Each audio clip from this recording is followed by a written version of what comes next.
대화의 시작은 먼저 인사말부터 시작하겠습니다. 네,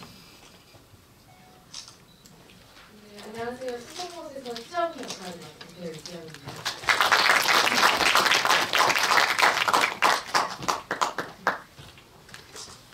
네, 안녕하세요. 연출 감독한 유지영입니다. 저희 배우 영화 희준역에 배우가 지금 같이 여러분들 사이에 있거든요. 잠깐 인사를 좀 시켜드리고 싶은데요. 네, 여기 남태부 배우 소개 좀 해주세요.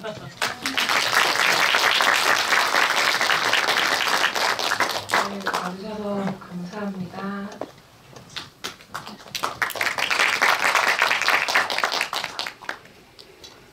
아무래도 이 진행은 제가 먼저 유지영 감독과 이세훈 배우에게 질문을 드리고 그 다음에 여러분들의 질문을 받도록 하겠습니다. 제가 질문을 열심히 하는 동안 여러분들이 질문을 가나눠 주시면 감사하겠습니다. 오늘의 이야기는 아무래도 여기서부터 시작할 수밖에 없을 것 같습니다. 이 영화의 제목이 수성못입니다. 물론 대구에 있는 연못이라는 것은 알고 있습니다만, 그러나 항상 그렇듯이 우리가 그냥 그저 지명을 알고 있다는 것과 그 도시에, 그 장소에 살고 있는 사람이 그 장소에 대해서 갖고 있는 의미는 아마 다를 것입니다. 이를테면 지방에 사시는 분들은 그 뉘앙스를 잘 모르고 서울에 사는 여자친구에게 덕수궁 뒷담길을 데이트하자고 얘기합니다. 그러면 서울에 사는 이 여인은 나랑 헤어지자는 얘기구나 라는 메시지로 바로 읽어드리는 법이죠. 말하자면 그런 의미에서 대구가 고향인 유지영 감독에게 수성못이라는 제목을 썼고, 영화는 시종일관 수성못에서 진행되고 있으니까 그 수성못에 대해서 이야기를 먼저 들어보겠습니다. 네, 수성못은 먼저 제가 어릴 때의 기억이 강렬한 곳인데요. 지금 수성못은 대구의 강남이라고 불리고 있어요. 네, 그렇지만 예전에는 제가 중학교 때, 고등학교 때까지만 하더라도 그 수성못 근처에 펜스가 없이 포장마차가 쫙 늘어서 있었거든요. 돼지 껍데기 파는 포장마차, 소주 먹고. 그래서 저희 아버지가 저를 되게 뭐라 그럴까, 술 먹는데도 데려가시고 항상 남동생이 있는데도 불구하고 이제 껍데기를 먹으러 저를 항상 데리고 가셨는데, 그 당시에 수성못은 그 자살 명소이기도 했고, 실제로 그 수성못에서 이제 술 먹고 빠져 죽은 사람도 많고 자살하는 사람도 많고 그랬던 곳이었는데요. 제 기억이 2009년 10년에 어떤 도시 사업의 일환으로 그것들이 싹 철거가 됐어요.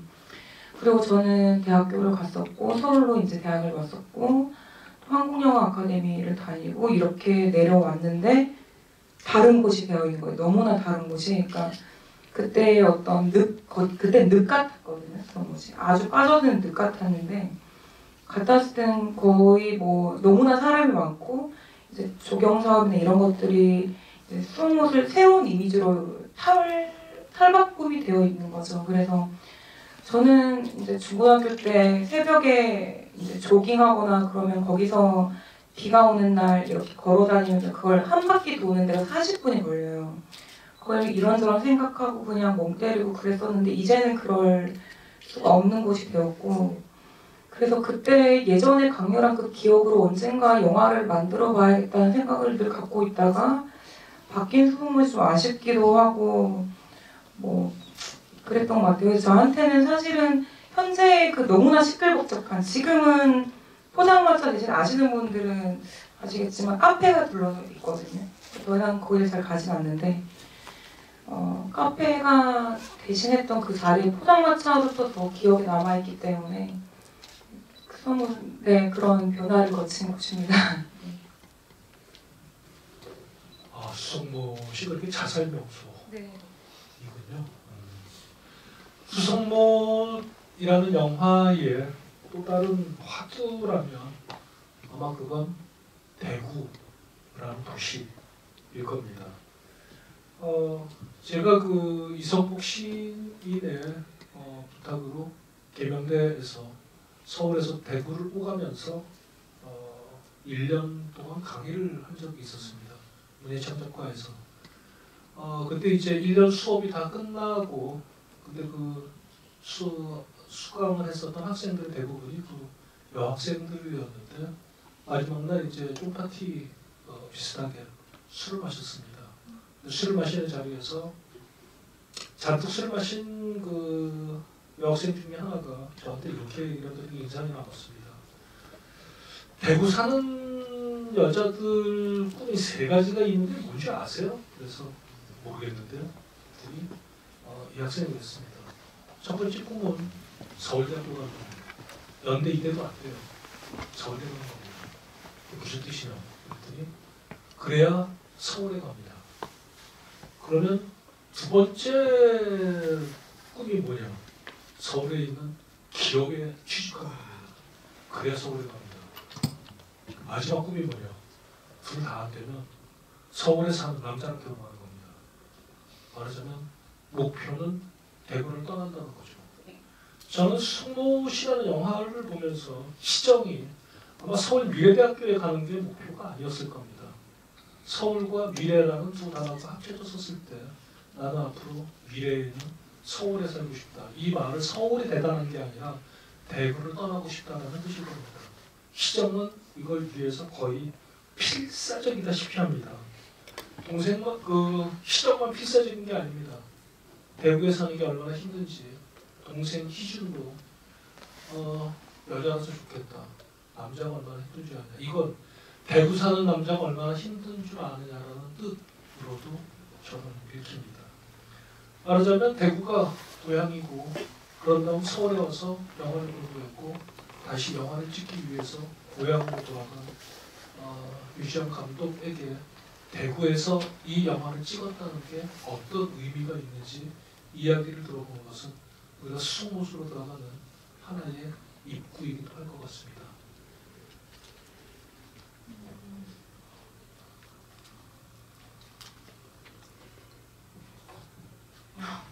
갑자기 눈물이 나요. 저는 지금도 이제 대구에서 영화를 하겠다라고 선언을 하고 이제 대구에 다시 내려와서 살고 있는데요. 한국영화 아카데미를 졸업할 당시에 그런 얘기를 어떤 교수님께서 하셨어요. 대구로 넌 돌아가면 다시는 못 올라올 거다. 그 말은 다시는 영화 춤으로 진입할 수 없을 것이다. 라고 했을 때 제가 뭐라고 그랬었냐면 가와세 나오미처럼 내가 살고 있는 곳에서 내가 익숙한 장소에서 내가 새롭게 뭔가를 탐방하지 않아도 알고 있는 곳에 대해서 찍고 싶다라고 얘기를 하면서도 사실은 내려오는 기차 안에서 되게 짐을 안고 울었어요. 왜냐하면 제가 그 당시에 서울에 있을 수 없는 이유는 딱 하나였거든요. 돈이 없었거든요. 그래서 살 곳이 없었고 지낼 곳이 없었고 식비가 없었고 그 의식주가 해결하지 못했기 때문에 내려와서 계속 합리화를 했던 것 같아요. 나는 대구에서 살 수 있다. 대구에서 살 수 있다.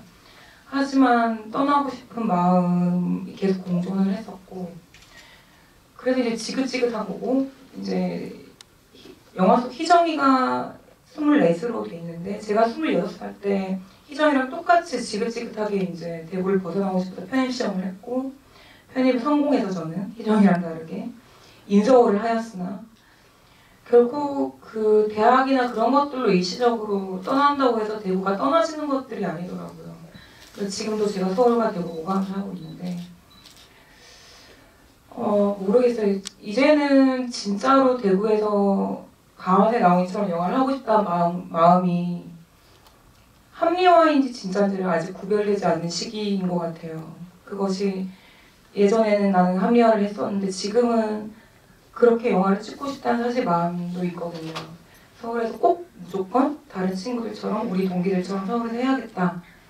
영화 제작사에 들어가서 길을 쓰고 시나리오를 써야겠다 생각이 없어진 지가 좀 오래됐어요. 그래서 제가 아무튼 희정이의 어떤 이 현실을 벗어나고 싶어하는 것은 곧 대구고 저 역시 그런 너무나 강렬했던 시기가 있었다는 것은 분명합니다.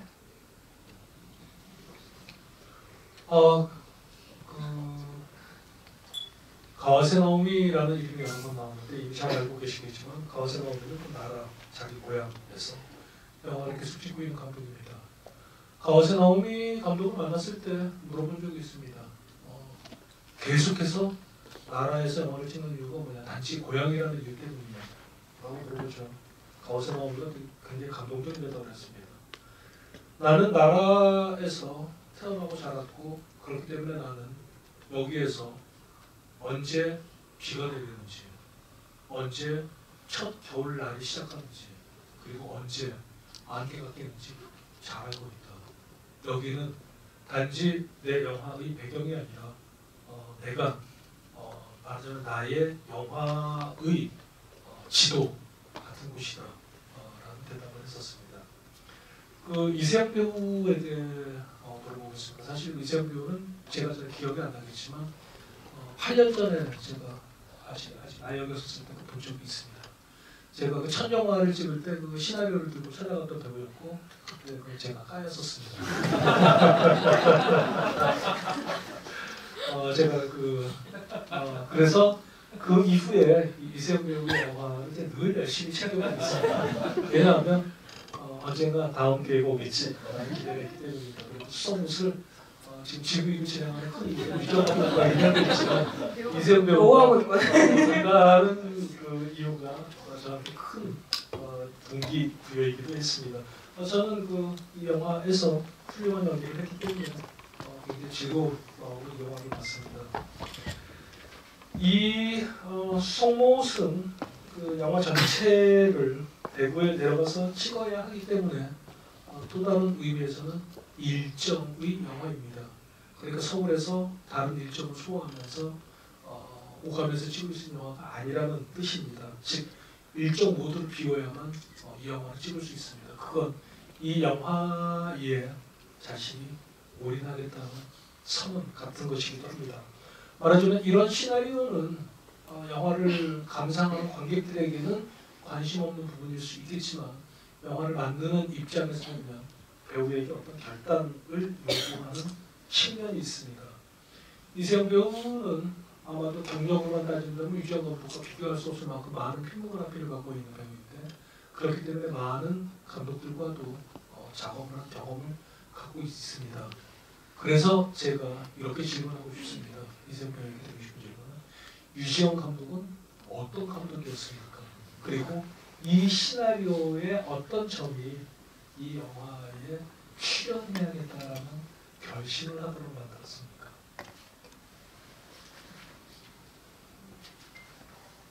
유지영 감독님은 희정이 캐릭터와도 굉장히 닮아있다기보다 사실 감독님이 희정이라고 생각을 많이 했고요. 되게 솔직하시고 생각도 많으시고 엉뚱하시기도 하고 딱 예술을 하는 사람 하면 떠올리는 그런 특성이랄까요? 열정적이고 자기 일에 애정과 어떤 뜨거움을 가지고 있는 그런 감독님이셨고요. 그리고 굉장히 열린 마음으로 배우들과도 소통도 굉장히 잘 하셨고 너무 허물없이 잘 대해주셔서 시나리오를 이해하는 데에도 또 여러 상황 속에서 연기하는 데에도 굉장히 큰 도움을 주셨고 큰 의지가 된 감독님이십니다. 그리고 처음에 수성모 시나리오를 봤을 때는 저도 이게 영화를 찍은 게 2015년 가을쯤인데요. 그때 저도 희정이와 되게 비슷하게 살고 있었어요. 그러니까 엄청 치열하게 살고 있었고 학교 공부 외에도 다른 일도 준비를 하고 사실 학교 공부만 해도 과제랑 이것저것 너무 할 게 많은데 시나리오도 보고 너무 막 그렇게 바쁜 상황 속에서 이 희정이라는 애가 나랑 되게 비슷한 부분이 있구나 하는 생각도 했고, 또 그렇게 막 자기 생각만 맞다고 생각하는 아이가, 희정이는 사실 영화에서 연기적으로 크게 막 보여줄 수 있는 것들이 많다고 생각하진 않았어요. 뭐 매력적인 캐릭터라고 하면 사실 저는 희정이보다 영목이 캐릭터가 굉장히 매력적이다라고 생각을 했어요. 근데 그 자기 생각만 맞다고 생각하던 애가 어떤 사건을 계기로 내가 맞나? 내가 되게 다 똑똑하고 내 말만 맞는 줄 알았는데 내가 지금 잘 살고 있는 거였나? 하는 그런 일을 겪게 되는 것도 좋았고, 또 뭔가 강요하지도 않고 담백한 시나리오가 좋았고, 또 그렇게 시나리오를 읽고 감독님을 뵀을 때 감독님의 어떤 느낌이나 인상이 너무 좋아서 바로 그 자리에서 함께 작업하면 너무 좋겠다는 생각을 했던 것 같아요. 예, 질투심을 갖고 얘기했습니다. 그 아카데미에서 그 졸업작품을 만드는 그 연출자들과 이야기를 거의 한 10년 가까이 나눴습니다. 이 제작 과정, 그 지금 유지영 감독이 만든 과정의 영화를 만드는 연출자들은 캐스팅 과정에서 둘 중 하나를 선택해야 되는 고민에 빠집니다.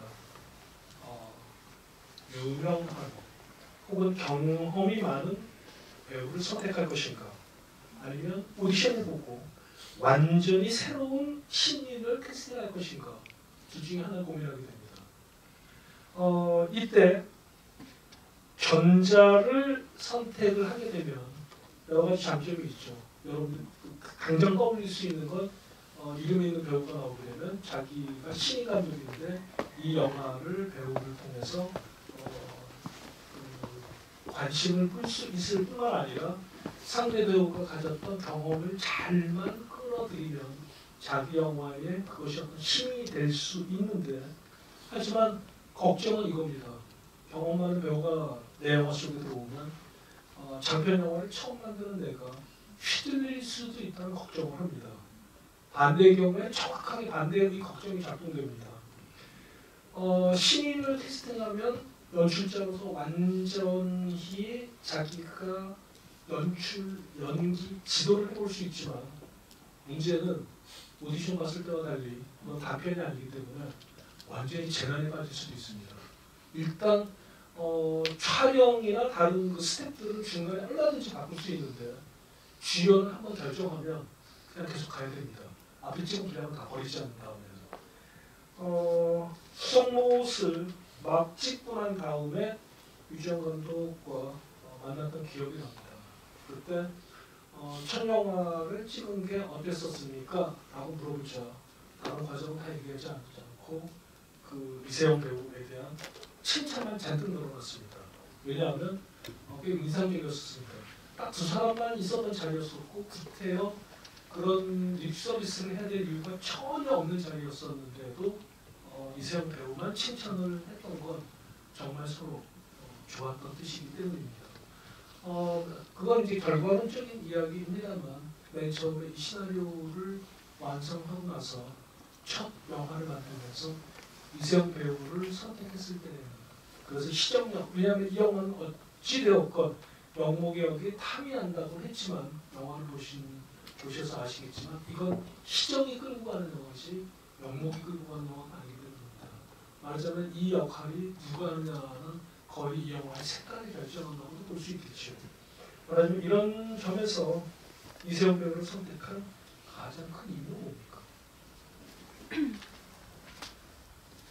선생님께서 말씀하셨듯이 저 단편 같은 경우는 이제 신인이든 아니면 연기 경험이 좀 없더라도 저희가 보여줄 수 있는 어떤 연출적인 것들로 함께 이제 찾아갈 수 있는 시간이 있고 또 완성이 되었을 때 이게 긴 호흡을 필요로 하지 않기 때문에 저는 주로 이제 이 영화가 첫 장편 영화고 단편 작업을 했을 때는 신인들을 많이 그러니까 뭐 거창하지만 이렇게 발굴하고 싶어 했어요.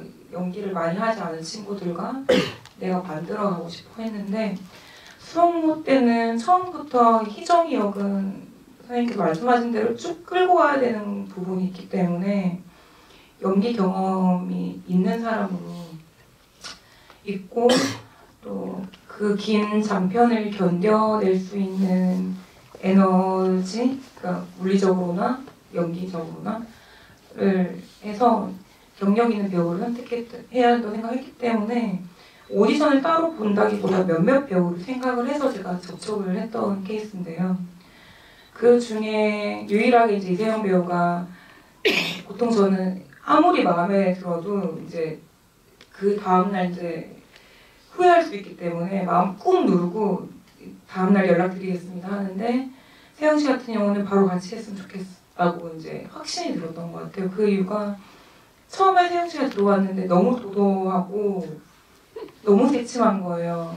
네, 너무 새침하고 원래부터 되게 털털한데 말수가 수다스러운 캐릭터는 아니거든요. 근데 세영 씨도 말했지만 제가 곧 희정이고 희정이는 곧 세영이어야 된단 말이죠. 근데 제가 이제 저희 집에서 가면 이제 말수가 없고 뭐라 그러지 좀 저 집 사람들은 말이 되게 많고 웃긴데 쟤는 되게 항상 지 혼자 시크한 척하고 혼자 있다. 어딜 가서 음악 듣고 막 이러거든요. 엄마 아빠 막 이렇게 주책스러우면 부끄러워하고 이런 부분이 있는데 딱 들어왔을 때 얘가 그런 거예요. 그래서 세영이가 그래서 친해지기 어렵겠다 하고 오디션을 진행을 하는데 갑자기 감독님 저 어떻게 자는지 아세요? 이러는 거예요. 그래서 그 대사 중에 보면 치열하게 잔다라는 게 있잖아요. 근데 내가 예? 이랬더니 이렇게 의자를 팡 밀고는 일어서가지고 정말로 이 아무것도 없는 바닥에 누웠어요. 저렇게 그 영화처럼 누웠어요. 누워가지고 제가 이렇게 잔다고 저 이렇게 잔다고 그런 거예요. 웃긴 사람도 아닌데 갑자기 그렇게 하니까 너무나 당황스러워가지고 빨리 일어나시라고 했는데 그냥 그거에 꽂혀버렸어요. 그 모습에. 여기서 희정이를 본 거고 그 다음부터 이제 희정이를 그러니까 세영이를 만나면서 이렇게 성실할 수가 없고 저희 영화를 찍을 당시에 캐릭터 분석을 몇십 장씩 그렇게 해 가지면서도 저한테 막 카톡이 오면 감독님 저 이번에 A뿔 받았다고 성적 공부도 열심히 하고 뭐도 열심히 하고 뭐 하나 제가 마음에 안 드는 게 없어서 선생님한테 그렇게 자랑을 했었나 봐요. 그래서 결정적으로 뭐 이게 사람이 이성적으로 안 되는 것들이 있죠. 저는 그 누운 것 때문에 뽑은 것 같아요. 네.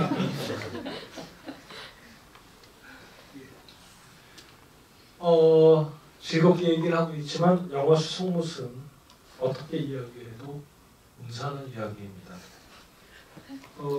이야기는 자살로 시작하고 박 씨의 자살 시도로 시작하고 맨 마지막은 내내 활기차 있던 희정이 자살할 것인가 말 것인가로 끝납니다. 수송못에서 제가 산하게 느낀 것은 이 영화 어디에도 살아라 라는 메시지가 없습니다. 말하자면 이 영화는 실용일관 자살하려는 사람들에게 둘러싸여 있는 영화입니다. 심지어 자신의 자살 예행 연습을 했었던 박 씨도 예기치 않은 유혹에 말려들고 다른 순간에 잘못된 선택이 그를 죽음으로 이끕니다. 하지만 똑같은 표현으로 어떻게 다가가도 이 영화는 희극처럼 찍었습니다. 말하자면 이 영화는 이 자살이라는 자발적 죽음과 영화의 전체의 희극이라는 서로 상반된 것처럼 보이는 톤으로 이 영화를 찍었습니다. 말하자면 이 영화를 이 주제를 이러한 톤으로 찍은 것에는 영화를 보는 우리들에게 말하자면 원하는 어떤 효과가 있을 것 같은데요. 실제로 이 영화는 생각보다 더 어두운 비전을 갖고 있다고 저는 생각을 하고 찍었고요. 그러니까 어떻게 보면 마지막에 세영이가 제 그 자살 클럽의 제 7회 멤버가 됐으면 좋겠다. 그렇게 그렇게 보였으면 좋겠다라는 마음의 의도로 했기 때문에. 근데 이거를 저는 왜 이렇게 밝게 찍고 싶었을까? 저는 분명히 선생님이 이 질문을 하실 거라고 생각을 하고 오랫동안 고민을 했는데 그것은 단순했던 것 같아요. 그러니까 그래야지만 더 비극처럼 보일 거라고 생각을 했던 것 같아요. 이 영화를 우울하게, 이게 조금 이 납득이 안 되실 수도 있고 안 되는 게 당연한데 우울한 사람들이, 실제로 우울증에 걸린 사람들이 보면, 저도 조사를 영화를 봤지만 지나칠 정도로 밝은 면들이 있거든요. 그러니까 우울증이랑 그것이 그 사람들에게는 굉장히 컴플렉스예요. 그렇기 때문에 제가 주위에 보면 제가 되게 우울해서요, 제가 되게 예민해서요 하는 사람들이 실제로 우울한 경우보다 정말로 우울하고 예민한 사람들은 굉장히 밝은 척하고 말도 많이 하고, 그냥 그것이 컴플렉스이기 때문에 그런 거에서 이제 혼자 있을 때 괴리감을 느낀단 말이죠. 저 역시 조금 그런 사람이기도 하고, 이 영화 형식적인 면에서 저랑 닮아 있지 않나 라는 생각이 들었어요. 이게 답이 될지는 모르겠지만 항상 저를 아는 사람들은 쾌활하고 밝고 재밌고 이렇게 보지만 또 그렇지 않은 것에 대한 갭이 있거든요. 근데 그 영화가 이 영화의 형식을 그렇게 만들었을 거라는 생각도 들고, 또 그렇기 때문에 저의 가까운 지인들은 저를 보면서 뭐 이를테면 저희 남자친구라든가 아주 오랜 친구들은 안쓰러워하는 것 같아요. 제가 밝은 주로 이제 애쓰지 마라라는 얘기를 많이 듣는데, 그게 또 애쓰지 말라고 또 되는 건 아니잖아요. 그래서 애썼기 때문에 밝게 찍은 것 같아요. 애썼기 때문에 이 영화를 찍으면서 조금 제가 더 나이가 들고 여유가 있고 더 애쓰지 않아도 좀 좀 침침하면 어때? 좀 내성적이면 어때? 라는 그런 얘기를 들을 수 있을 정도였으면은 이렇게까지 밝게 치진 않았을 것 같아요. 이게 이해가 되실지는 모르겠죠. 네.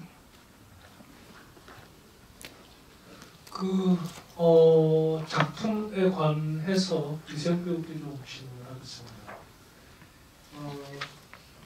영화를 보면서 즉각적으로 영화 끝나자마자 느낀 건 시정이 괴이한 캐릭터라는 생각을 했습니다. 이 사람은 굉장히 괴이한 캐릭터구나라는 생각을 했습니다. 이 시정은 대구를 떠나기 위해서 필사적입니다. 많은 영화들이 자기 고향을 떠나려고 필사적이었다가 맨 마지막에는 이게 잘못된 거구나 라고 생각하고 보통 고향을 사랑하는 것으로 끝납니다. 이 영화는 사랑할 생각이 추호도 없습니다. 희정은 엄마와 불화 상태입니다. 시작할 때도 불화였지만 끝날 때까지도 불화 상태이고 끝내 화해하지 않습니다. 대부분의 이런 영화들은 마지막 순간에 고향과 화해하지 않더라도 엄마와 화해합니다. 이 인물은 엄마와 화해할 생각이 없습니다. 동생과 긴장관계로 시작합니다. 심지어 동생은 자살을 결심하고 이 자살 클럽에 들어가서 알베르라는 이름으로 들어가서 자살 시도를 합니다. 아마도 그 모텔방 아줌마에 의해서 구조를 받았을 겁니다. 구조를 받고 병원에 가서 틀림없이 동생이 그런 걸 봤을 겁니다. 하지만 이 영화에는 그렇다고 해서 남매 사이에 어떤 화해도 없으며 동생을 이해할 생각도 없습니다. 혹은 이 대구를 떠나려고 하던 희정이 만나는 유일한 남자는 비디오 캠코더로 몰래 찍었던 영목이라는 사람입니다. 중간에 이 남자가 자살을 시도했고 그래서 지금 그 자살 시도에 대한 교육을 그거에 대해서 방치 이수 교육을 받고 있다는 사실을 알게 됩니다. 보통 그렇게 되면 이제 가련함을 느끼게 되고 가련함이 이 어떤 사랑으로 발전하는 것이 이런 이야기에서 우리가 자주 보고온 관계입니다. 그러나 영봉에 대해서 희정은 마음에 들 생각이 없습니다. 심지어 영화가 거의 끝나갈 무렵에 서울에 올라와서 편입 시험을 봤는데 옆에 웬 그 같이 시험을 본 시험생이 시험을 망쳤다고 하자 빙그레 만족한 웃음을 짓는 이기적인 성격입니다. 희정의 그 태도가 이해는 가지만 이 인물은 끝까지 정이 들지 않는 인물입니다. 한 가지 더 제가 이 괴이하게 여긴 걸 얘기해 보겠습니다. 디테일인데 희정은 입에 시팔이라는 말을 붙이고 다닙니다. 시발이라는 말이 그냥 느닷없이 튀어나옵니다. 심지어 방에서 혼자 막 운동을 하고 있는데 동생이 문을 벌컥 열자 어머 하는 대신 이게 일반적인 대사입니다. 시발놈이 이게 즉각적인 반응의 대사입니다. 시정의 이 대사들이 인상적이었던 까닭은 보통 주인공이 욕을 할 수 있습니다. 그러나 주인공이 욕을 하면 영화 속의 모든 등장인물들이 욕을 하기 시작합니다. 그런데 이 영화에는 희정 이외에 어떤 인물도 욕을 하지 않습니다. 말하자면 마치 이 인물만 어디서 다른 데 살다가 온 사람처럼 다른 말버릇을 갖고 있다는 겁니다. 말버릇은 그 공동체에서 학습되어진 것이고 그 공동체와 함께 살아가고 있는 과정이며 그 공동체와 소통하는 방법이기 때문입니다. 욕설을 쓰는 까닭은 이를테면 깡패 조직에서 굉장히 존댓말 쓰고 배려 있는 말을 쓰는 깡패가 있다고 생각해 보십시오. 그러면 바로 왕따 되겠죠. 그러니까 그때부터 욕설을 쓰면서 동질화되어가는 과정을 거치는 것이겠죠. 말하자면 어떤 이런 희정이라는 인물을 시나리오에서 받았을 때 얘기가 좀 길었습니다. 이세영 배우 입장에서는 희정이라는 인물에 다가가는 것이 쉽지 않았을 거라고 생각합니다. 그리고 그럼에도 불구하고 이세영 배우의 연기가 저는 매우 훌륭했다고 생각하는 것은 이것들을 기계적으로 받아들이는 대신 이 영화의 상당 부분들은 이 배우가 말하자면 거의 본능적인 리액션처럼 상대방을 맞받아치고 있다는 느낌이 들었습니다. 그러니까 이 이야기를 자기 안으로 끌어들였다는 뜻이겠죠. 말하자면 이 인물을 한편으로는 해석하고 이 인물 안으로 들어본 셈입니다. 그러므로 영화 쪽에서 이렇게 물어보고 싶습니다. 희정은 그러니까 어떤 사람입니까? 혹은 어떤 성장 과정을 거친 사람입니까?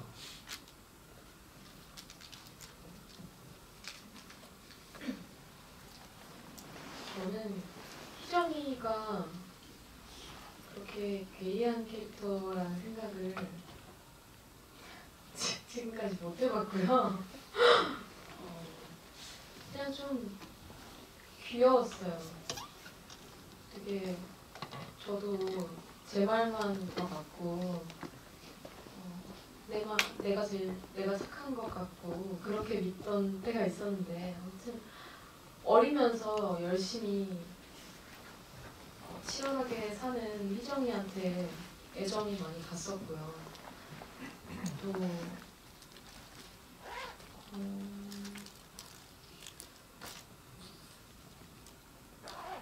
네, 그리고 희정이 감독이는 사실 도대체 왜 대구에 제가 대구에서 태어난 게 아니라 그 감성을 다 이해하지 못하지만 그냥 사실 드라마나 영화에 나오는 것처럼 모든 가족들이 화기애애하고 각자 자기 먹고 살기 바쁜데 항상 그렇게 달콤한 말만 하고 뭐 예쁜 말만 하고 그런 건 아니잖아요. 뭐 형제 자매끼리도 많이 다투기도 하고 근데 사실 그래도 저는 희준이 동생에 대한 막 타박을 하면서도 저는 그래도 원래 이제 감독님께서 말씀하신 거고요. 조금의 애정을 담아서 좀 표현을 한다고 했거든요. 되게 관심 있게 너도 나가서 뭐 사람들 좀 만나고 해라 이러면서 그게 보통은 남매라면 관심이 아예 없지 않을까라는 생각을 했었고요. 또 사실 저희 어머니께서는 저러지 않기 때문에 굉장히 안쓰럽기도 했어요. 얘가 어떤 지원을 바라는 것도 아니고 열심히 혼자서 다 하는데 너무 기특하고 대견한데 이 아이가 대구를 벗어나고 싶겠구나. 뭐 편입을 한다는 것을 이 지긋지긋한 공간에서 정말 벗어날 수 있는 탈출구라는 생각을 했고요. 저는 이미 좀 객관적으로 희정이를 바라보지 못하는 것 같아요. 이미 희정이의 시선으로 바라보기 때문에 뭐 열심히 한다고 했지만 저는 처음에 시나리오를 봤을 때랑 연기하면서 깨달은 희정이는 좀 달랐어요. 되게 열심히 하는데 왜 그런 거 있죠? 책상 앞에 맨날 앉아만 있는데 이게 자고 막 졸고 머리가 똑똑하진 않은 거예요. 그러니까 공부를 열심히 하고 이번에 쉬었다. 이번에 붙겠다 했는데 그게 아니었던 거고 되게 아무튼 항상 열심히 하고 보면 막 작업도 하는데 독수리 작업을 이렇게 별로 어렵지 않다고 하면서 독수리 작업을 치고 좀 열심히 살지만 안쓰러운 그냥 굉장히 평범한 아이라고 생각을 했고요. 사실 현실적이라고 생각을 했어요. 모든 어떤 관계 같은 거가 막 그렇게 착한 사람들만 있는 것도 아니고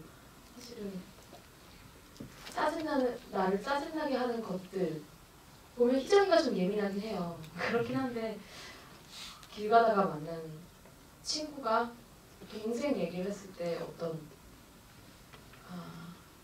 건드리면 안 되는 부분을 건드렸다. 이런 걸 어떤 동생에 대한 부끄러움 그런 게 있겠구나라는 생각을 하고 연기를 했었고요. 또 네, 그렇게 생각합니다. 영화를 보고 있으면 사실 그 희정만큼 누나 희정만큼 이상한 인물이 그 동생 희준 그리고 그 누나만큼 그 이상한 인물이 그 동생이 와 있으니까 그 동생을 어떻게 이해했는지 한번 얘기를 들어보고 싶습니다. 이 희준은 어떤 사람입니까?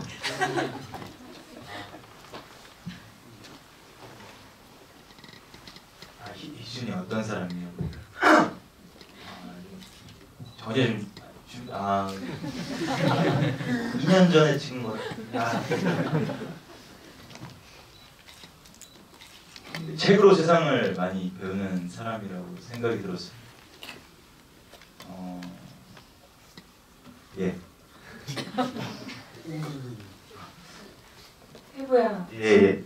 너 진지하게 해. 그때 오디션 때 얘기했던. 아니 근데 예. 책으로 세상을 이해하는 사람이 왜 자살을 하고 싶을까요? 자살이요.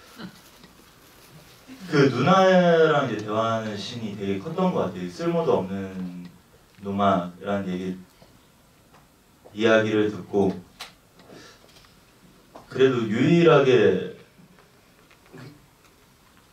희준이 소통하는 사람이 희정이라고 생각이 들었는데 그나마 관심을 갖고 방에도 들어가고 그 대화를 나눴었는데 누나한테 어떤 그 말, 이 쓸모도 없는 놈이란 이야기를 들었을 때는 자기 인생에서 되게 크게 받아들여서 그래 그걸 인정하고 그걸 시도했다고 저는 생각이 들었거든요. 그래서 그 정당성을 가지고 했던 것 같습니다. 네. 그 영화를 보면 남매가 둘이 다 치열하게 살죠. 예. 그 치열하다는 대사가 인상적이었습니다. 그리고 한 가지 덧붙이면 사실 영화나 드라마에선 어떤 절정 부분에서 어떤 사건이나 어떤 일을 계기로 되게 전환점을 맞잖아요. 되게 변하고 뭔가 뭐 개과천선한다거나. 근데 사실 그렇다고 희정이가 뭐 못됐다가 착해지는 것도 아니고 뭐 어머니와의 관계가 되게 막 좋아지는 것도 아니고 그런 것도 좋았던 것 같아요. 사실은 그냥 계속 그러고 살아가거든요. 뭐 희정이가 마지막에 죽을 수도 있겠다. 그래도 어쨌거나 대구에서 계속 벗어나기 위해서 뭐 또 다른 길을 찾아서 공부를 하건 그렇게 그냥 그대로 흘러가겠다라는 생각을 하고 연기를 했고요. 사실 우리 삶에서 어떤 일을 겪어서 뭔가 좀 느끼지만 왜 그러잖아요. 군대 갔다 전역하시면 되게 막 부모님께 잘 하다가 며칠 안 간다고 하잖아요. 그래서 사람들이 그냥 그렇게 계속 살아가는 모습을 저는 생각을 많이 했던 것 같아요. 군대에서 제대하면 딱 일주일만 이후로 되죠. 경험 있으실 거라고 생각합니다. 수송못은 영화가 진행되다가 종종 이야기 곁으로 빠져나갑니다. 희정을 따라가다가 영목을 따라가고 박씨를 따라가고 동생 희준을 따라갑니다. 제가 괴이하게 생각한 건 하지만 이 영화는 엄마를 따라가지 않습니다. 딸에게 제일 친한 친구는 엄마일 텐데 이상하게도 영목을 따라가기도 하고 박씨를 따라가기도 하고 동생도 따라가지만 엄마를 이해할 생각은 없는 영화입니다. 수송못은 이렇게 하면서 한편으로는 영화가 입체적이 되기는 합니다만 그러나 희정이 입체적이 되지는 않습니다. 장점은 영화가 입체적이 되기는 합니다만 이야기 격가지로 계속 빠져나가면 한편으로 산만해질 수도 있다는 걸 각오해야 한다는 뜻입니다. 말하자면 이 장점과 단점을 동시에 갖고 있는 선택인데 이러한 구성으로 수송못을 지내는 이유가 있을 것 같습니다. 시나리오의 초고와는 사실 지금 여러분께서 보신 영화는 조금은 많이 다르거든요. 다른데 살짝 이제 사적으로 말씀드리면 영화 아카데미 제작 연구 과정으로 만들어진 이 영화는 8-9분의 교수님들과의 치열한 크리틱, 피드백 시간을 거치면서 때로는 수정하지 않으면 찍을 수 없는 과정에 있었고요. 그래서 이제 수정이 많이 됐는데 그 방향에 있어서 좀 산만해진 부분이 있으나 그럼에도 불구하고 초고에서 바뀌지 않았던 것이 희정과 영목, 희준, 박신 4명의 인물을 따라가자는 것이었어요. 그 이유는 희정은 그러니까 실제로 저는 이거를 찍을 촬영 감독과 저만 아는 비밀로 사실은 이 영화에 희정과 희준과 박씨만 있다고 얘기를 했거든요. 영목이는 어떻게 보면 희정이한테 파생된 상상의 인물일 수도 있다는 걸 알아달라고 얘기를 했던 것 같아요. 그 촬영 감독한테. 그렇게 해서 그 동일 인물일 수 있는 그 2명의 그러니까 삶이랑 죽음인 거죠. 빛과 그림자처럼. 그 둘을 대비시키는 과정에서 그 둘을 따라가는 건 필연적이었고 그 둘을 하나로 보자면 그 하나인 가족인 희준과 또 이 모든 사건의 계기가 되는 아주 작은 영화를 통틀어 큰 드라마가 없지만 그래도 드라마가 있다면 자살하는 남자가 있는 그 사건에는 그 박씨 이렇게 세 명을 따라가게 된 건데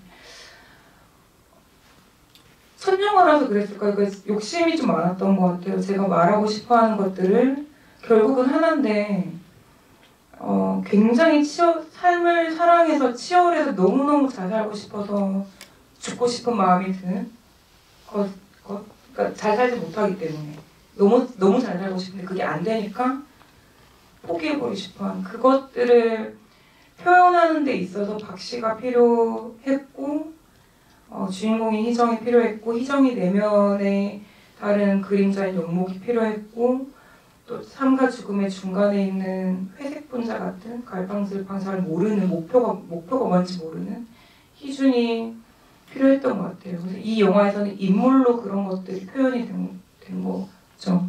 그러면서 그 플롯이 이렇게 멀티플롯이라 그러죠. 그렇게 뻗어 나갔던 것 같아요. 네. 좀 전에 영화를 찍기 위해서 연출자와 학교의 제작 책임을 맡고 있는 선생들과의 크리틱이 있다고 얘기를 표현했는데 좀 더 정확하게 그걸 과정을 잘 알고 있는 제가 그 말을 정확하게 표현하자면 배틀에 가깝습니다. 이 배틀 속에서 이제 뭐가 남고 뭐가 지워지느냐 이 배틀이 벌어지는 건데 아마도 여기에 대해서는 아마 좀 긴 다른 얘기가 격까지 빠져나갈 것 같습니다. 원래의 우리 얘기로 돌아오겠습니다. 수석못을 보고 있으면 가장 먼저 영화의 장면에서 눈에 띄는 것은 많은 장면에서 의도적으로 유리나 거울에 반사하는 이미지를 통해서 찍은 장면들이 있습니다. 말하자면 그 인물의 어떤 영상, 그림자 같은 것을 찍은 셈인데 이 영화가 수석못이 자살에 대한 것이기 때문에 이 모든 등장인물들의 유령이 어른거린다는 느낌이 종종 들곤 합니다. 이것이 한편으로 미학적이기는 합니다만 그러나 동시에 이것이 이야기를 산만하게 만드는 것도 사실입니다. 말하자면 이것도 역시 마찬가지로 장점과 단점이 동시에 공존하고 있는 셈입니다. 물론 여기에서는 어떤 미학적으로 성공했느냐 실패했느냐를 따지는 자리가 아니기 때문에 그 의도가 궁금한 자리이기 때문에 명백히 그렇게 쇼트들을 진행한 유지영 감독의 어떤 의도가 궁금합니다.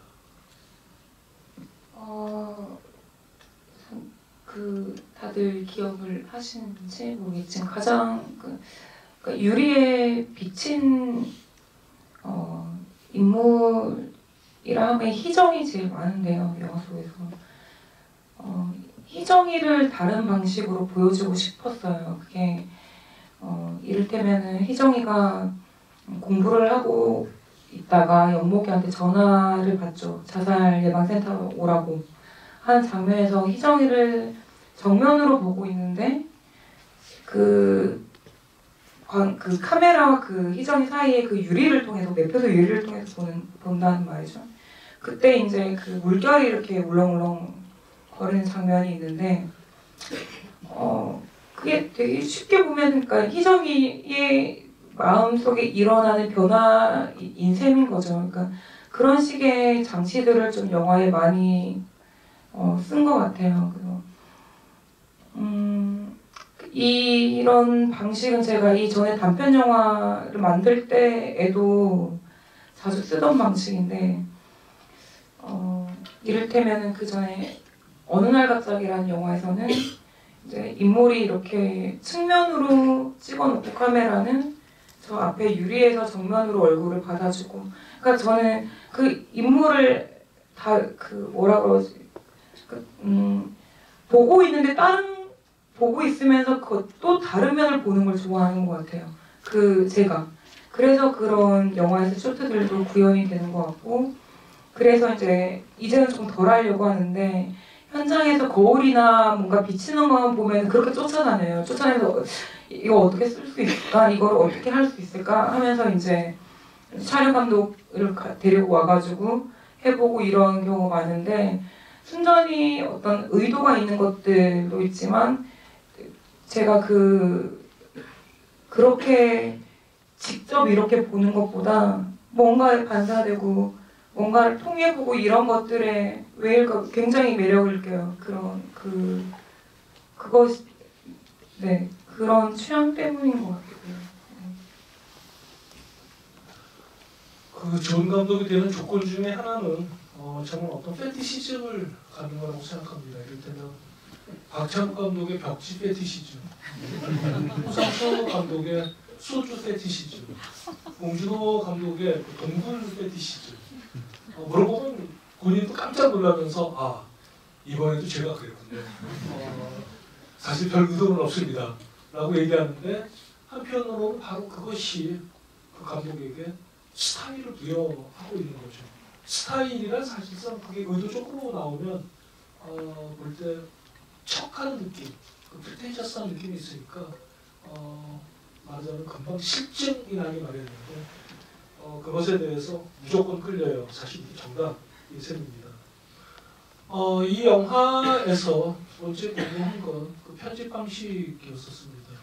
그리고 그 편집 방식 중에서도 영화가 시작하자마자 눈길을 끌게 된 것은 그 시정이 그날도 몰입의 수성못을 매표소를 지키고 있는데 꼬박꼬박 좋습니다. 거기에 그 박씨가 나타납니다. 박씨가 나타나서 오리배를 타기까지 그리고 오리배에 빠지기까지 우리 얼굴을 본 적이 없습니다. 그 얼굴을 보는 건 텔레비전에서 그 서울에서 내려온 이 사람이 빠졌다는 그 얼굴을 볼 때까지 매우 그 용의주도하게 얼굴이 보이지 않도록 몹시 애를 썼습니다. 또한 이 장면에서 이 유리에 비치는 물결들을 반사 이미지로 사용하고 있기 때문에 사실상 박씨가 나타나서 오리배를 타러가기까지의 이 신이 마치 그 시정이 꿈을 꾸는 것처럼 보입니다. 그러니까 꿈속에서 누군가 이 수성못을 찾아와 오리배를 타고 자살하러 가는 것처럼 보입니다. 이 오리배를 타고 자살하는 것처럼 그 편집되어있는 물론 잠깐 조는 사이에 그런 일이 벌어진 것이라는 건 뒤늦게하지만 그러나 적어도 영화에서 보여진 편집 방식으로는 이 시정이 완전히 그 꿈속에서 그러한 꿈을 꾼 것처럼 보이는데 우리는 꿈이 말하자면 소원 성취라는 것, 소원 성취의 다른 표현이라는 것을 잘 알고 있습니다. 제가 한 얘기가 아니라 프리트가 한 얘기입니다. 만약 그 말을 고지못대로 따라간다면 이건 영화가 시작할 때부터 치열하게 살고 있는 시정이 사실 시작하자마자 이미 완전히 지친 상태여서 이 완전히 지친 상태, 떠날 수 없는 대구를 떠나려고 애쓰는 것, 심지어 이 영화에서 맨 처음 희정이 외우는 단어는 프리티먼트, 곤경이라는 단어입니다. 그러니까 그리고 이 단어를 못 외워서 계속 외우고 있습니다. 그 단어를 계속 못 외우는 까닭은 그 단어의 뜻 때문일 겁니다. 말하자면 자기가 처해진 이 공경. 공경을 가장 쉽게 탈출할 수 있는 방법은 간단합니다. 죽어버리는 겁니다. 마치 이 영화에 시작하자마자 이미 이 가장 치열하게 살고 있는 이 시정이 누구보다도 강력하게 자살에 이끌리고 있는 것처럼 보이도록 이 영화의 시작을 편집해놨습니다. 이러한 편집이 있는 반면에 또는 전철을 타기 위해서 계단을 걸러 올라가는 희정은 고등학교 동창을 만납니다. 나 약간 고쳤어 라고 말하는 그 동창. 이 동창과 얘기하다가 그 자살 방지 수호센터의 장면으로 순식간으로 넘어가는데 그 장면이 너무 느닷없어서 갑자기 이 동창을 때린 것처럼 보입니다. 맨 처음에 그래서 동창이랑 싸움이 나는 줄 알았다가 유심히 보면 신이 바뀌었다는 걸 알도록 편집해놨습니다. 말하자면 이렇게 우리들에게 어떤 착시를 만들어내는 편집을 했을 때에는 그건 무조건 의도라고밖에 말할 수 없는데 그러한 방식으로 진행은 이유가 있을 것 같습니다. 실제로 이게 모든 게 한바탕 희정이의 꿈이었을지도 모른다는 생각은 처음 시나리오를 쓸 때부터 그렇게 의도를 했던 거고, 그래서 그 이상하다고 느끼셨을 수도 있는데, 그 박 씨가 어떤 그 썬캡슨 아줌마가 지나가고 나서 그 빠지는 걸 보잖아요. 그 다음 컷이 희정이가 놀라서 깨는 장면이거든요. 그거를 빠지는 걸 본 것도 아닌데. 근데 그 순간 그 앞에 이제 선생님 말씀하신 것처럼 얼굴을 보여주지 않은 것은 어떤 묘령의 인물이 그 그 내가 어떤 저는 그렇더라고요. 불안한 상태에 굉장히 꿈을 많이 꾸는데, 희정이 그 불안한 상태에서 어떤 자신으로, 그러니까 그 박 씨는 어떻게 보면 얼굴이 치환된 자신인 거죠. 꿈에서의 얼굴이 치환된 자신으로서 이제 뭐 예지몽은 아니지만 말씀하셨듯이 꿈에서 이제 내가 원하는 것들이 이제 치환되거나 다르게 이제 표현이 되잖아요. 그래서 이게 희정의 꿈으로 시작할 수도 있다는 것을 처음에 보여주고 시작하고 싶어서 그런 식으로 편집을 했었고요. 그러면서도 이 영화가 꿈이 아니어도 진행이 되어야 된다는 생각이 있었고, 그래서 편집 단계에서 많은 부분을 아주 치밀하게 제가 계산을 할 수 있는 시간적 여유가 없었고, 또 그런 제 컨셉이나 비전에 대해서 학교가 동의하지 않았기 때문에 몇몇 씬들의 편집으로서만 내가 이게 꿈일지도 모른다는 의미를 부여해야겠다라고 했던 부분이 그 앞신과 또 마지막 장면에 이제 기타 치는 아저씨가 나오고 박 씨는 이제 맨발로 그 벤치에 앉아 있는데 걸어 들어가는 모습을 보여주지 않고 대신 그림자를 표현하고 그런 것들이었고요.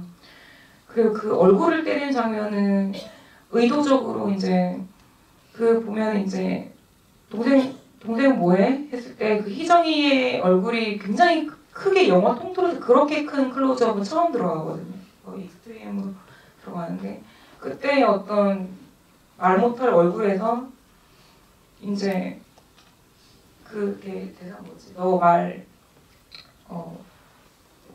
뭐 말 그따위로 할래고 이런 식으로 하면 그게 사실 그 뒤에 있는 걸 선행을 시킨 거예요. 너 말 조심해라. 이런 사실은 그게 이제 동창한테 하고 싶었던 말인 거죠. 그러니까 그 감정이 결국 켜켜이 쌓여서 그 다음 시간의 진행에 영향을 미친 거죠. 그래서 그 전에 동창을 만나지 않았더라면 희정이는 그 자살예방센터에서 그 여자랑 싸우지 않았을 수도 있는데 그 감정이 영향을 미쳤다는 거를 그렇게 사운드 선행을 해서 이제 보여준 겁니다.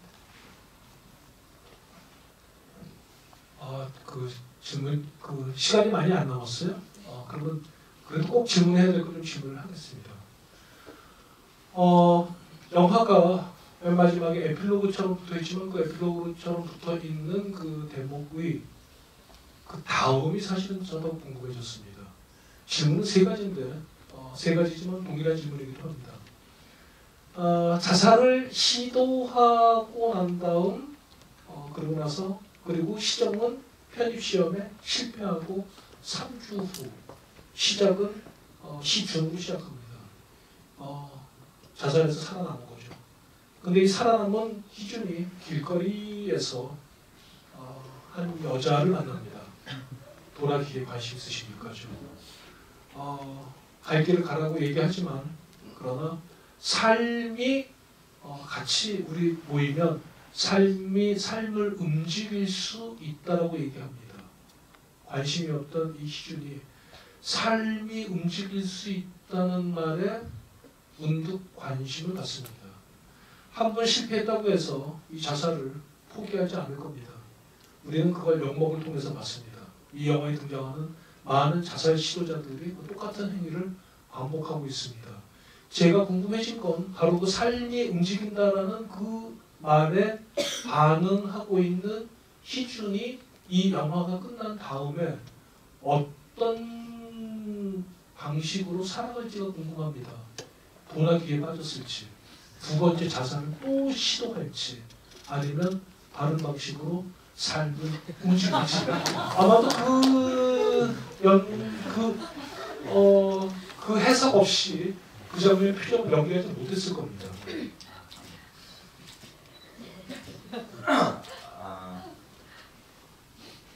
일단 저는 그렇게 생각을 했습니다. 원래 그 신이 한 신이 편집했잖아요. 자살이 실패하고 나서 그다음에 집으로 가는 길. 집으로. 예.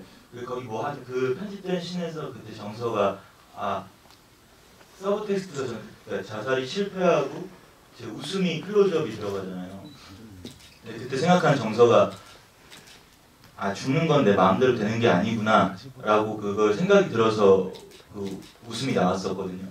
그래서 그 이후에 갑자기 여자애가 싸이 같은 애가 오니까 뭔가 싶었는데 삶이 움직인다라는 이야기를 듣고 얘가 이제 희준이 시각이 바뀐 거죠. 그러니까 원래 이 사는 방식이 자살로 생각을 했었는데 이거 말고 삶이 움직이는 방식이 이거일 수도 있겠구나라고 생각을 해서 그냥 배우로서의 어떤 정당성은 아마 도를 믿고 있을 것 같다는 생각이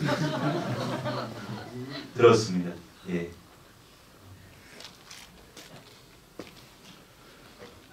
두 번째 질문입니다. 제 링클레이터가 선라이즈를 첫 번째 영화를 찍으면서 시나리오를 쓰고 이 영화가 끝난 다음에 에단 호크와 줄리 델피가 다시 만날 수 있는지 없는지에 대해서 얘기를 안 해줬답니다. 그리고 나서는 다 끝나고 난 다음에 시사장에서 누군가가 질문을 했답니다. 그 둘은 다시 1년 내에 만났을까요? 하자 줄리 델피가 만났을 리가 없죠. 라고 대답을 했답니다. 그거에 대해서 리차드 링클레이터가 아니요, 만났을 겁니다. 말하자면 연기하는 쪽과 연출자가 서로 다른 생각을 할 수 있습니다. 그게 한편으로는 저는 이 영화를 풍요롭게 만들어줬다는 생각을 합니다. 이주영 감독의 의사와는 상관없이 몇 마지막 장면에서 희정은 박씨 아저씨의 말을 듣고 집으로 돌아갔을까요? 아니면 기타 치는 아저씨의 기타 소리에 홀려서 그냥 그 물에 뛰어들었을까요? 아마 영화는 거기서 끝나기 때문에 거기에 대해서 희정을 연기한 이세영 배우가 거기에 대한 어떤 결정 없이, 왜냐하면 그 장면은 클로즈업으로 찍고 있으니까 그 연기를 하기는 힘들 수가 있다고 생각합니다. 사실 제가 시나리오를 보고 굉장히 좋았던 건 뻔한 해피엔딩 막 편집 듣고 그런 것도 아니고, 사실은 사는 게 정말 힘들잖아요. 희정이 저러던 애가 희정이 죽을 것 같다는 생각이 들어서 되게 좋았거든요. 아까 그런 게 좋은 게 아니라 저는 굉장히 열심히 살고 행복하게 사는데요. 어쨌거나 영화가 항상 보는 사람으로 하여금 너무 막 그런 인식만 심어주면 되게 상대적 박탈감도 들고 그렇잖아요. 사실 뭐 별거 없잖아요. 사는 게 다. 아무튼 그래서 저는 얘가 자살을 선택할 가능성이 70~80% 되겠다는 생각을 했는데, 촬영하기 전에 이제 항상 이제 감독님과 말씀을 나누다가 그래도 영화라는 것이 관객에게 메시지를 전하는 건데 희망을 어쨌거나 얘기해야 하지 않을까 말씀을 하셨어요. 그래서 저는 좀 희망을 막 얘기하는 건 좀 살짝 그게 아쉬워서 절충을 나름대로 했습니다. 그냥 나한테 남은 선택은 지금 자살밖에 없는 것 같은데, 그래서 아저씨께 여쭤봐요. 이제 어떻게 살아야 될지 모르겠어요. 그러는데 진짜 그래서 마음속으로 죽자라고 생각하진 않고, 나 이제 어떻게 살아야 돼? 내가 지금 나는 모든 걸 다 했는데 내가 할 수 있는 게 하나도 없어. 이제 살아야 돼? 그런 생각만 했어요. 그러니까 어쨌거나 영화를 보시는 관객분들께서 아, 쟤 죽었겠구나. 혹은 그래도 제가 다시 용기를 얻고 살려고 하네. 이런 어떤 다친 결말은 또 저도 싫었고 제가 어떻게 됐을까 궁금해하셨으면 좋겠었고 아무튼 사실은 그렇게 생각해요. 희정이는 그래도 그냥 크게 다른 바 없이 살 거라고 생각을 하는데 어쨌거나 죽을 수 있는 위험성이 굉장히 큰 위험한 상황이라고 생각하고 여기 있어요. 되게 슬퍼서요, 저도. 조금 부연 설명을 드리면 사실 저는 처음부터 그 엔딩을 희정이는 곧 죽는다 뭐 안 죽는다의 문제가 아니라 한 번도 죽음이라고는 것 어떤 감정의 결을 생각해보지 못한 사람이 처음으로 그 부정적이고 무기력한 감정을 느꼈을 때 두려움에서 끝을 내야 한다고 생각을 했는데 이거는 여기 계신 분들 사이 오프 더 레코더로 지금 강진희 선배님 가셨으니까 드릴 말씀인데 강진희 선배님이 그 당시에 자살예방센터 그 홍보 그거셨어요. 그래서 그 엔딩 처음 시나리오를 보고 이거는 이렇게 하면 안 될 것 같다. 그래가지고 태영이랑 신 선배님께 이거는 집으로 가야지 집으로 가는 내용입니다. 이건 절대 죽는 게 아닙니다. 하고 살짝 거짓말했던 걸 좀 고백합니다. 저는 이제 촬영 감독한테는 이거는 무조건 짓눌린 하이 앵글로 찍어야만 한다 하고 이제 배우들한테는 집으로 가는 겁니다. 이것이 끝나고 집으로 가는 겁니다. 하고 얘기를 했었어요. 비하인드 스토리가 약간 복잡하군요. 이세훈 배우의 시정 버전과 그리고 이제 감독의 버전을 들었습니다. 그 질문을 받아야 되는데 시간이 여유롭지가 않아서 맨 마지막 장면에 대한 재버전을 얘기하는 것으로 얘기를 마무리하겠습니다. 물론 제가 어떤 결론을 내린 건 물론 아닙니다. 하지만 이 얘기는 하고 싶습니다. 저는 인터뷰를 하면서 감독의 말을 믿지 않는 편입니다. 제가 믿는 건 영화입니다. 영화만 믿습니다. 제가 본 이 영화에서 제가 인상적이었던 건 이 영화의 첫 장면이었습니다. 첫 장면은 물속에서 시작하고 있었습니다. 물속에서 무언가 꾸럭꾸럭꾸럭 하는 소리가 그냥 누가 들어도 물속에 있는 앰비언트를 썼습니다. 그러고 난 다음에 카메라가 물 안에 있다가 위에 올라와서 수송옷을 보면서 시작했습니다. 저는 이게 일종의 이 영화 전체가 하나의 사이클처럼 보였습니다. 무조건 저는 거기서 시정을 물에 뛰어들었을 거라고 생각합니다. 하지만 자살에 실패한 겁니다.